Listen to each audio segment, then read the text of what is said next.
Let's talk about Quinton de Kock. Now, at the time of recording this, we obviously don't have that much information, and perhaps by the time my editor gets it online to YouTube, it'll be completely different again. This is the last knock. When was the first knock? Don't know.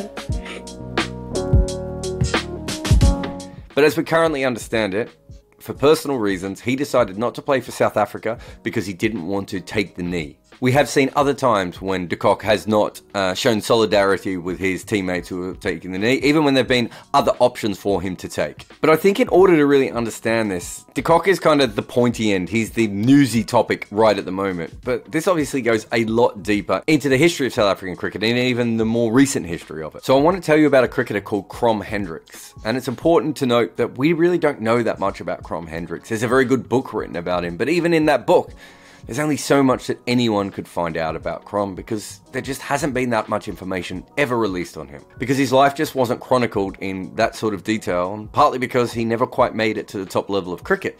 And that was largely to do with the fact that he was not white. He played in one major game of cricket, and I kind of used the term major loosely. It was the Malays versus W.W. Reed's 11 at Newlands on the 22nd and 23rd of March 1892. That's right, it was a 2-day game, not even a 3 or 4 day game. It wasn't first class either. And to point out just how silly this game was, the Malay team didn't actually field 11 players, but fielded 18 players, because they weren't seen as good enough with 11 players on the field to go up against this other team. And to be fair, this other team, the W.W. Reed's 11, well, that's England. They had just finished playing South Africa on that very tour, on what was England's now second test tour to South Africa. And while it wasn't a full-strength England team, there were some incredible players, like Reed himself, who played 18 tests and scored 22,349 first-class runs. Billy Murdoch also played 19 tests, 18 for Australia and 1 for England against South Africa. And JJ Ferris, who played 9 tests, 8 for Australia and 1 for England against also South Africa on that tour. The point is that these are cricketers who were very experienced, very talented, and had played all around the world at this point, as much as anyone could play around the world in those days. They knew their cricket, they were grizzled veterans, and they were very impressed by Crom Hendricks, who took 4 for 50. Think about that. This team wasn't even thought good enough to have 11 players, and one of their bowlers took 4 wickets. At that point, a lot of people in South African cricket thought Crom might actually be the quickest bowler around. And Reed himself suggested that Hendricks had to tour England when South Africa was next coming over. In fact, some cricket boards and even some South African newspapers also supported Hendricks being picked in that side. But there was also opposition to Hendricks being picked for South Africa at that time because he was not white. The team manager came up with what he thought was an appropriate workaround, which was that Hendricks would come, but he would be the team baggage man. And then when he got to England, they'd let him play. When Hendricks was asked if he would do that, he said, "I would not think of going in that capacity." It should be pointed out that in that period, there are other stories, some of them are a bit disputed, about other non-white players playing for South Africa. But the truth is that Crom Hendricks was clearly an incredibly talented player, and he barely represented cricket at any level because he wasn't allowed to play. And that comes down to the colour of his skin. And of course, that didn't go away in South African cricket. In fact, it got stronger. South Africa became a proper test nation. They were part of the founding of the ICC, and yet they wouldn't play the West Indies, Pakistan, or India. And cricket just let that happen for the longest time. Eventually, because of what happened with Basil D'Oliveira, the teams who were playing South Africa stopped playing South Africa. But even then, Australia wanted to play South Africa after the Basil D'Oliveira event. In fact, the first Women's World Cup, which was an incredible moment because it came before the Men's World Cup, had an international team in it, which was made up of largely South Africans, just not playing under their name. And Rachel Heyhoe-Flint wanted the second World Cup to actually be played in South Africa. Not to mention that rebel teams still toured South Africa in the 80s, England, Australia, West Indies and Sri Lanka all had rebel teams that went. But then finally in 1992, South Africa came back to cricket and they picked their first, I suppose at least official black South African player in Omar Henry. He was a phenomenally gifted spinner who lost the best years of his career because South Africa wasn't playing cricket and he quite often wasn't allowed to play in whites only tournaments. And what should have been an incredible moment for South African cricket didn't feel that way to Henry. He said he was so upset by some of the treatment he received on that tour that he actually thought at one stage about leaving mid-tour. And that was Henry talking to the social justice and nation building hearings that happened with Cricket South Africa earlier this year. And it wasn't just Henry who came out with incredible comments. Many modern South African players were upset at their treatment by by white teammates, white coaches, and the administration itself. And obviously South Africa's problems aren't just in cricket, it is a societal thing. Transformation is the buzzword in South Africa. And because the cricket team continued to be so white after 1992, things were brought in. And I suppose the most contentious one has always been the quotas, which is the percentage of players who are non-white or specifically black African who play for South Africa, but also in underage teams, in domestic teams, and all the way through South African cricket. In fact, before the SJN hearings, most of what Cricket South Africa was dealing with was either their own poor governance or the idea of implementing more quotas within cricket. You as a cricket fan, you have your own thoughts and opinions on quotas in cricket, as do I.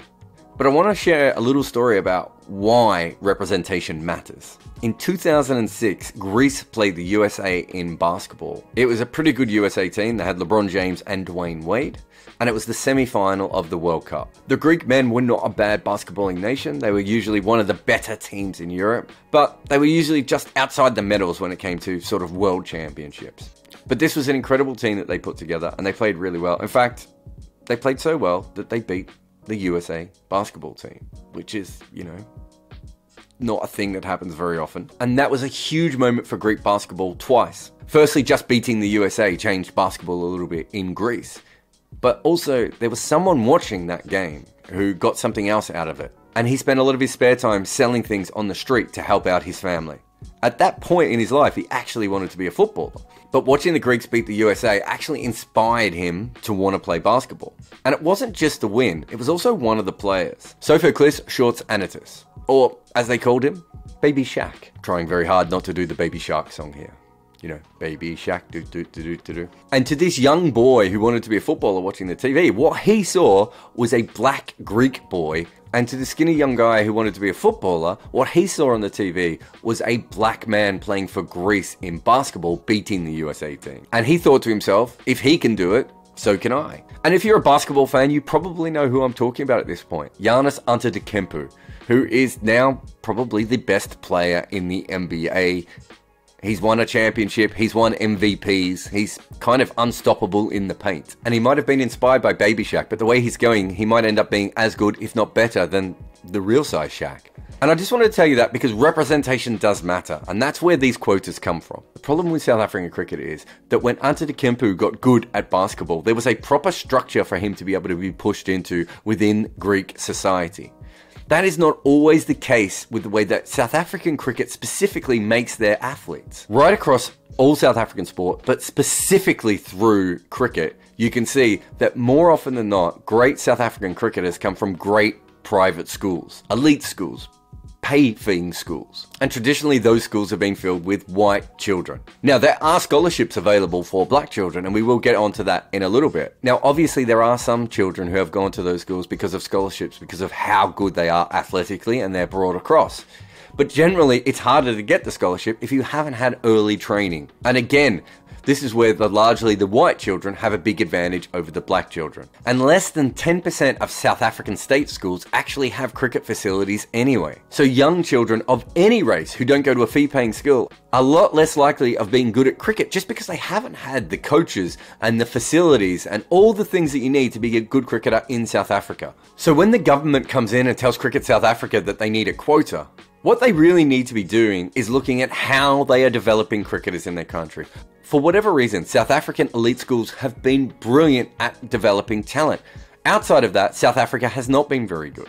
Just putting a quota and saying you need to have 3, 4, 5 non-white players in your side is not going to fix the problem. And just to show you exactly what I mean here, I looked at the numbers from 2015 to 2020 of the top wicket takers and the top run scorers in South African cricket. The crosses are for those who didn't go to a top level fee paying school. You can see that there aren't many crosses here. And even people I've got crosses next to, like Dale Steyn and Vernon Philander, did go to fee paying schools, but you wouldn't call them elite schools. But if you do cut it off at just fee paying, that's 18 out of the 20 players here. And I just want to focus on the 2 players on this list who did not go to those schools. One is Imran Tahir, who is from Pakistan. The other is Morne Morkel, who happened to have a brother, Elby Morkel, who was also already in the professional setup. So the 2 players here that actually stand out for not going to fee-paying schools One is an import from another cricket culture, and the other one had a professional brother and was obviously incredibly talented and gifted, being that he's 6'19" and bowls really fast. That's what you need to be able to do if you don't go to a fee-paying school to be able to play for South Africa. Now, some of these players have gone to fee-paying schools because they got scholarships. But even then, there's only so many scholarships that are ever going to be able to be given out to kids who need them. And this isn't just about who has played for South Africa. We know this from looking at players who've played for New Zealand, players who've played for England, players who've played for Scotland, for the Netherlands, Kolpak players, T20 franchise players. So many of their backgrounds come from these schools. Luke Elford wrote a really good piece for Cricinfo where he looked at one specific game. This was a school game. These are the players who played in it. Faf du Plessis, AB de Villiers, Neil Wagner, Dane Villas, Vaughan van Jaarsveld, Heino Kuhn, Stephen Cook, and 3 more first-class cricketers. There is clearly a problem there. And quotas is not going to fix it. But I don't want to say that quotas are all bad, because as I said with the Yana story earlier, they do make sense. Also, how many young black players have actually got an opportunity that they may never have got otherwise, just because they were picked under this system? What getting more black and non-white players specifically does for South African cricket is it helps with commentary, with writing, with administrators, with coaching, all those different things, which all need to change. It's not just the 11 men or 11 women on the field that you need to focus on. And quotas are clearly not perfect. In fact, many players who have probably benefited from quotas also don't like it. And that's because there's a stigma around being picked as a quota player, even if you haven't been. In fact, Cricket South Africa themselves, who have had to use quotas, have said that what should happen is a more systemic change. We have even seen players like Charles Langevout pull out of a tour because he thought that his selection was quota-based. But I want to look at a couple of players here, just because it shows just kind of how silly the whole thing is and how it can be seen so negatively for some of these players. This is the bowling average of Micaiah Ntini and Dale Steyn after 10 test matches. Both would go on to be greats. Dale Steyn an unquestionable all-time great, and Ntini a great for South Africa. But there are plenty of whispers during Ntini's early career that he was only in the side because of the colour of his skin. Dale Steyn never had to do that, even though he started far slower than Ntini did. But there's an even more interesting one in Jacques Kallis and Themba Bavuma. Obviously, Kallis was an all-rounder, so the comparison is not exactly the same. But when Kallis had a slow start to his career, and certainly a lot slower than Bavuma did, he didn't have to worry about whispers of him only being in the side because of how he looked. That's another huge issue with the quota system, and perhaps the most famous occasion of the quota system going horribly wrong for South African cricket, by when there was political pressure put on Cricket South Africa to include Vernon Philander in the 2015 World Cup semi-final. Kyle Abbott was absolutely on fire in that tournament, and Vernon Philander was going okay, but he did also have a hamstring issue. So as good as both of their figures looked, it's quite clear that Abbott was fitter and bowling slightly better. And if you take Dale Steyn as a lock, you then had to pick 2 of the following 3 bowlers. And the weird thing is that Philander was never really considered a ODI bowler by South Africa. He only played 30 in his career, and he only played 3 after this game. But they did force him into what was one of the most important games in modern South African cricket history. And these were Vernon's first 6 balls. 4 byes, 6, 4, dot, dot, 4. An 18-run over that was more than 2.5 times the required run rate for New Zealand. And it wasn't just de Villiers' one bad over that cost them the game. I mean, they also went into that game with AB de Villiers as a bowling option. And we don't know if Abbott would have fared any different than Philander. But let's just think of all these things from a cricket perspective. That decision feels like a cricket error to me. But there's a sort of a bigger error that is being made here.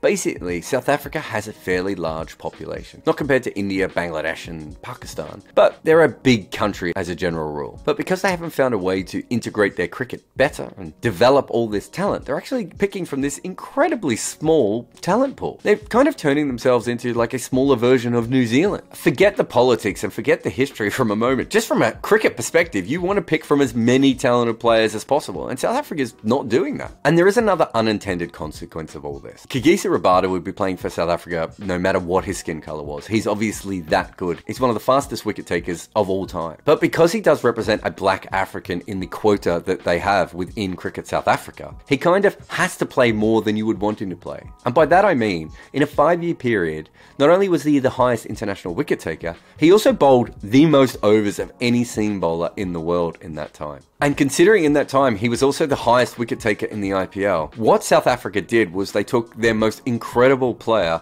and they overworked them because they had to. He should have been rested a lot more. He should have been given the kind of treatment that Mitchell Starc and Pat Cummins and James Anderson has had. But Cricket South Africa can't do that. They have to play Rabada as much as possible. And when you look at this flawed South African team, over the next 5 years, there's probably only a handful of players who are automatic selections. In fact, you could probably say there were two, Rabada and Quinton de Kock. If Rabada gets injured from over bowling because South Africa didn't rest him more, because they didn't feel comfortable resting him, because they had to replace him with another black African who they didn't feel was of his level, that's a huge problem for South African cricket. And now the other undroppable player, Quinton de Kock, is also tangled up in the same kind of issues, even if it's in a completely different way. I have no idea what de Kock's future is like, but 2 hours ago I would have said he was an automatic choice for South African cricket for the next 5 years. Now, I'm very confused, and I don't know what de Kock's future is, and I don't know what his issues with kneeling are. I do know that not all players are completely politically aware. A lot of them get their news from friends and Facebook and Twitter and Instagram and TikTok and bad YouTubers, while others are really well read and come to their own conclusions. And they might still be different to your conclusion or my conclusion. But I do know there is no way that de Kock didn't hear those SJN hearings. There's no way he didn't hear the stories of what modern non-white South African cricketers have gone through and how they felt they've been treated. And I know that the South African cricket team has talked about this of recent times, especially as Mark Boucher was dragged through the SJN hearings and he has had to apologise for his racist past. And I also know that de Kock has repeatedly decided not to be involved with solidarity movements with his teammates. Now, he might feel passionately against the Black Lives Matter movement, and there are plenty of people like that.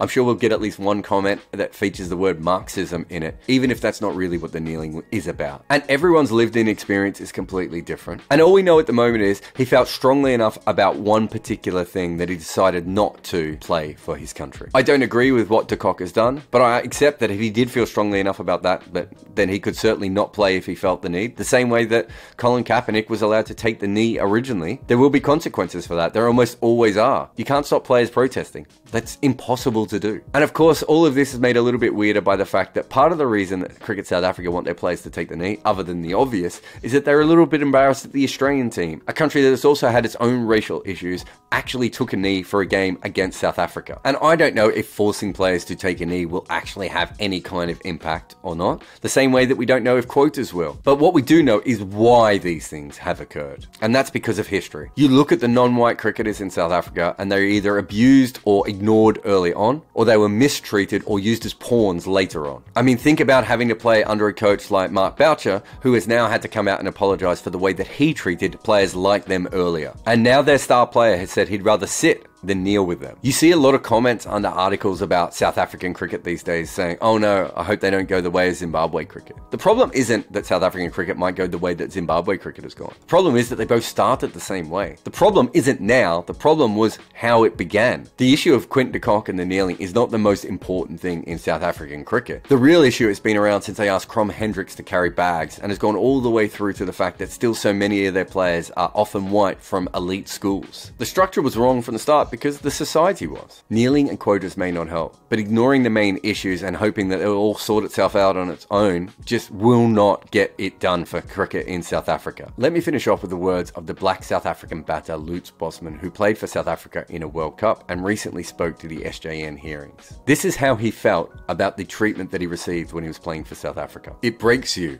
inside. You cry inside.